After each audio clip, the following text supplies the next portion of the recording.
السلام عليكم.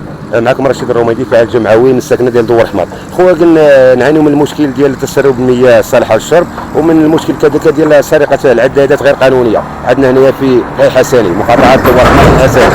واخا عينا خويا نشكروا هاد الناس بليس كان جور دابا كاينين تسربات الناجم على هدم ديال دوار الرويسات.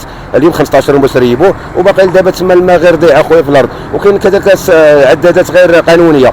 كاين الناس ديالنا عداد غير قانونيه وتيبيعوا ديك المياه مقابل 20 درهم طول. ايوا شي خويا عينا بالغوبي واكثر من 3 سنوات وانا تنبلغ بهذا الشيء، وتيجي يحيدوا الكونتور وعاود يديروا كونتور اخر.